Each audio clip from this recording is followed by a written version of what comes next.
Now, on one final matter, Russia's violence against civil infrastructure in Ukraine continues. But the consequences of this unilateral destruction extend far beyond Ukraine's borders. Just a week has passed since Putin pulled out of the agreement that had allowed critical Ukrainian grain shipments to transit the Black Sea unharmed. But already Russia has expanded from threatening vessels carrying the world's grain supply to attacking grain storage in Odessa and other coastal cities. Yesterday's attacks are the latest in a wave of violence against agricultural infrastructure that will punish the world's poorest and hungriest nations. Leaders in the developing world who hesitated to cast blame in this conflict should take a careful look at Russia's unprovoked behavior. But Russia hasn't limited its non-military targets to grain supplies. On Sunday, Russia struck Odessa, largest Orthodox cathedral, with a deadly missile barrage. So much for Russian propaganda efforts to present the Kremlin as a defender of the faithful.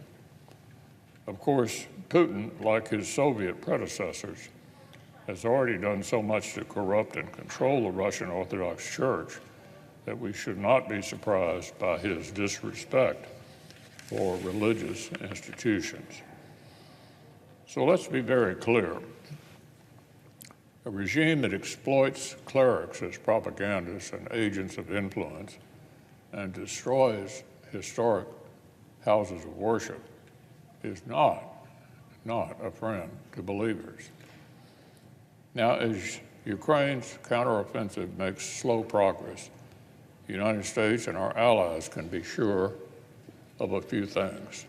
First, our friends are using the munitions we've sent them, including the cluster munitions that are now hammering Russian positions in occupied Ukraine.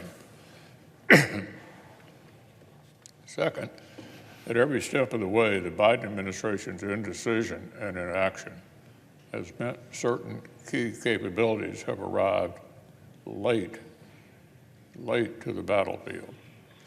And third, additional long-range fires would help Ukraine put Russian invaders on the back foot, as our friends already demonstrated by successfully using British Storm Shadow cruise missiles.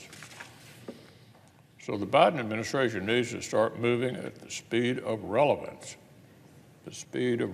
and give our friends in Ukraine the lethal tools they need to finish the fight. For our part, as we work to provide for the common defense, the Senate must invest in a defense industrial base that can sustain America's support for Ukraine while equipping our own forces to deter further threats from Russia and China.